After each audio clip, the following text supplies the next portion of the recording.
Krishna, the Supreme Personality of Godhead, by A.C. Bhaktivedanta Swami, Prabhupāda. Second volume, Chapter 10. Lord Balarāma visits Vṛndāvana. Lord Balarāma became very anxious to see his father and mother, Maharaj Nanda and Yasoda. Therefore he started for Vṛndāvana on a chariot with great enthusiasm. The inhabitants of Vṛndāvana had been anxious to see Krishna and Balarāma for a very long time. When Lord Balarāma returned to Vṛndāvana, all the cowherd boys and the gopis had grown up. But still, on his arrival, they all embraced him, and Balarāma embraced them in reciprocation. After this, he came before Maharaj Nanda and Yasoda, and offered his respectful obeisances unto them. In response, Mother Yashoda and Nanda Maharaj offered their blessings unto him. They addressed him as Jagadishwar, or the Lord of the universe who maintains everyone.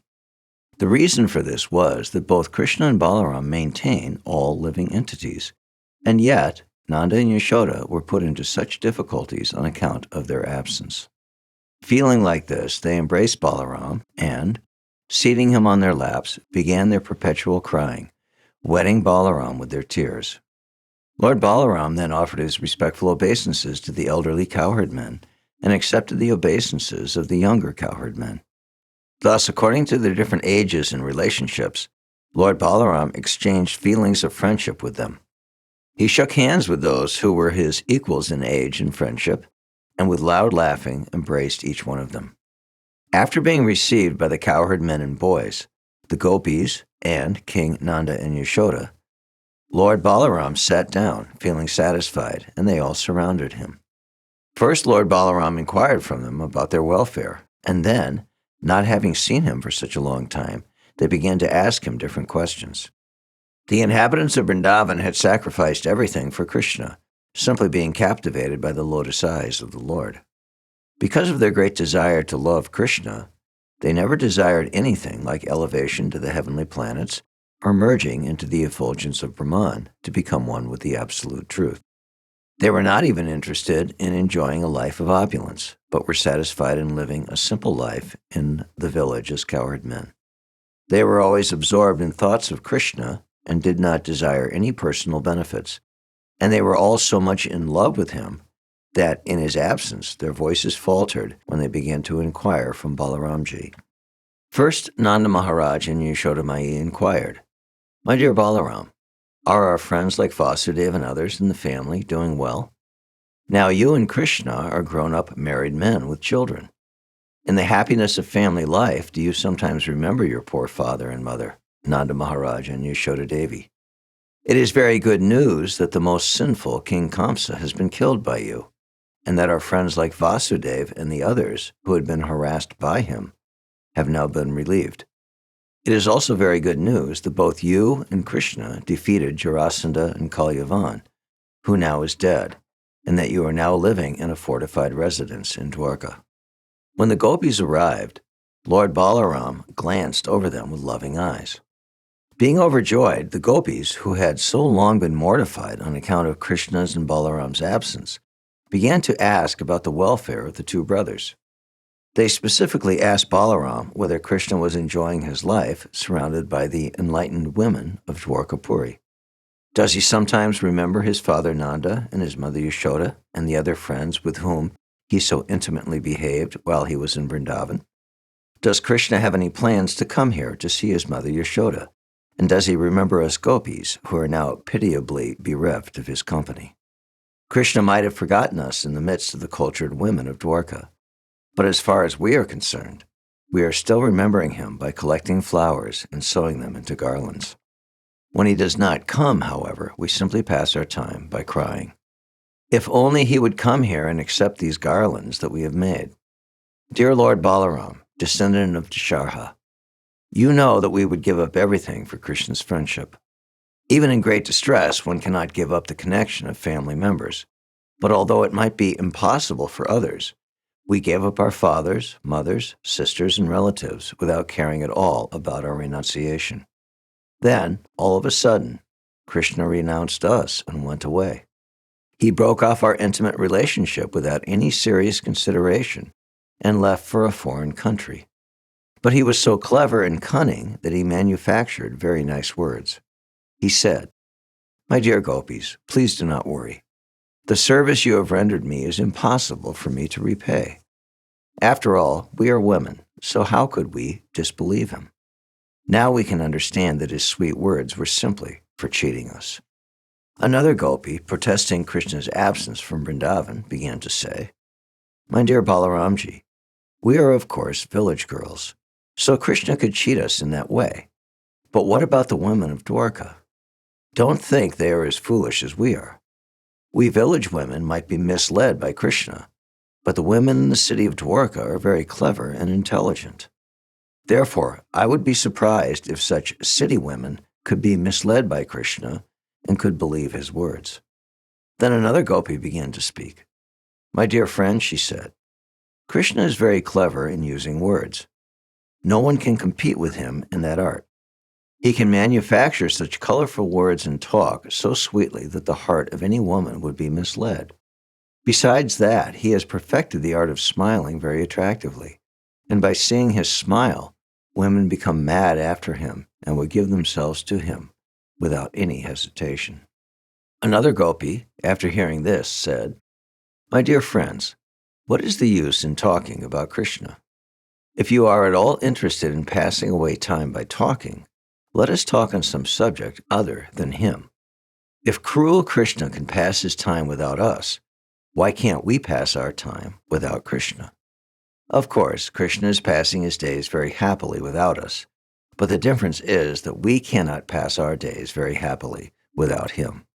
When the gopis were talking in this way, their feelings for Krishna became more and more intensified, and they were experiencing Krishna's smiling, Krishna's words of love, Krishna's attractive features, Krishna's characteristics, and Krishna's embraces. By the force of their ecstatic feelings, it appeared to them that Krishna was personally present and dancing before them. Because of their sweet remembrance of Krishna, they could not check their tears, and they began to cry without consideration. Lord Balarāma could, of course, understand the ecstatic feelings of the gopis, and therefore he wanted to pacify them. He was expert in presenting an appeal, and thus, treating the gopis very respectfully, he began to narrate the stories of Krishna so tactfully that the gopis became satisfied. In order to keep the gopis in Vṛndāvana satisfied, Lord Balarāma stayed there continually for 2 months, namely the months of Chaitra, March-April, and Vaishakha, April-May. For those 2 months, he kept himself among the gopis, and he passed every night with them in the forest of Vṛndāvana in order to satisfy their desire for conjugal love. Thus, Balarāma also enjoyed the rasa dance with the gopis during those 2 months.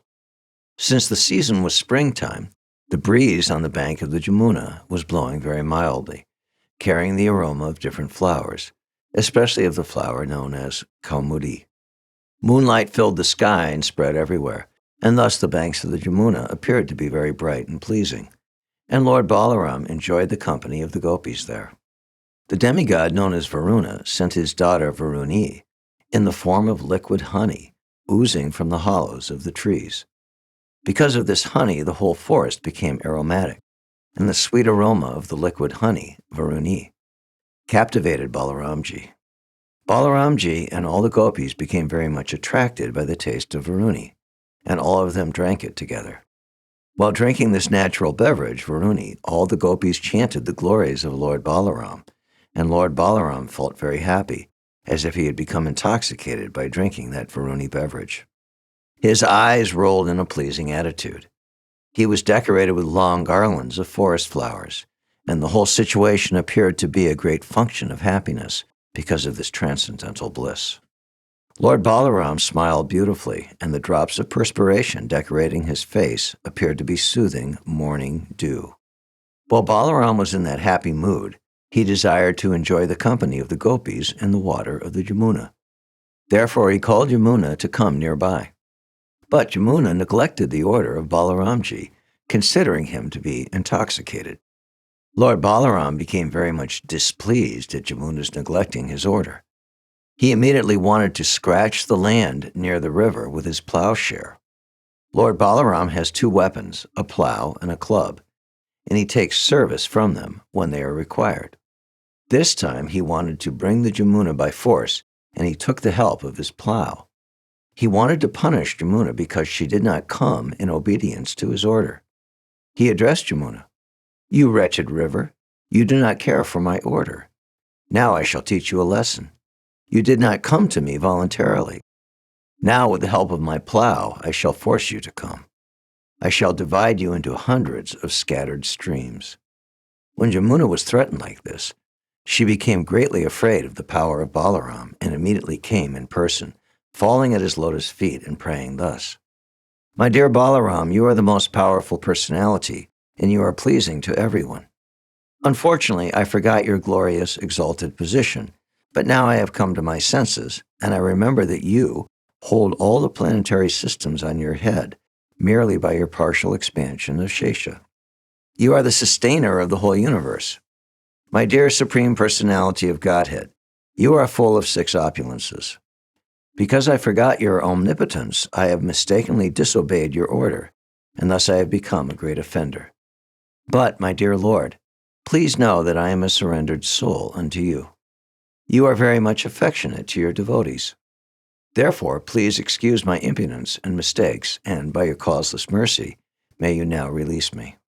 Upon displaying this submissive attitude, Jamuna was forgiven, and when she came nearby, Lord Balarāma wanted to enjoy the pleasure of swimming within her water along with the gopis in the same way an elephant enjoys himself along with his many she-elephants.